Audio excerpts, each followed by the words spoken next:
Deborah and I continued talking, and she spoke about moving from writing plays to screenplays and about her vampire movie. So let's jump in. In between everything, I started writing, and I started thinking about, the sort of things that I was in, and I probably could have written that a little bit better. and so that was really the impetus to start thinking about yourself as performing material that you might have written for yourself. So you started writing, right? Maybe to make your own content, as you were saying, stuff you might want to do. And then how did you end up deciding, well, you know what, I don't have to be in this, right? This is like a whole other thing I could do without performing. Yeah, I think it just came from writing my first play and that getting actually produced in San Francisco.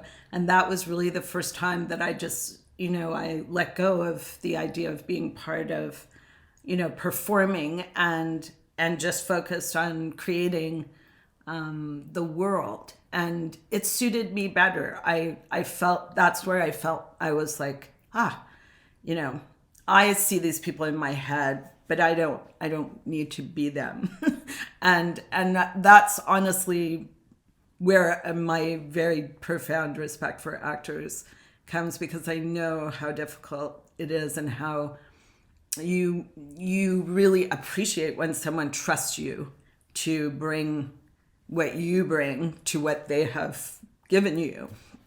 And so I think, I tend to get along with actors. I tend to have a good rapport because I'm thinking about them the way I would want to be, or would have wanted to be considered. So you, having been in the theater and acting, and also I just keep having to bring up the Jazzy Jeff video because that like blows my mind. You know how many times I watched that honestly video? Was the day I decided I'm never acting again. Oh no! So it is not wasted on me that was a pivotal moment. Oh my God, that's hysterical.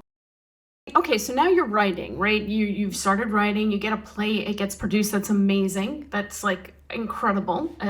So good for you. And then how did you move, what made you move from the theater writing plays, and maybe you're still doing theater stuff, I don't even know, but you moved from writing plays to writing screenplays? Yeah, I think it was just an evolution of wanting to tell bigger stories and just feeling that urge every time I would start to write a play, and then I would be like, oh, but then I'm in here and I don't feel like I can tell the story I want to tell. And that honestly, was the next step of, maybe it's screenwriting. I know you made a vampire movie. Mm-hmm. I kind of wanted to write a fable, a sort of a morality fable, but funny and more, silly, with some real scares. And so the feeling of being new in Hollywood, not knowing what you're doing, and all the people that can be predatory in that environment felt like a good parallel for the vampire motif. And I think that, that was really the idea, is what does it feel like to be this naive, sort of stumble into this world of professional vampires and be overwhelmed.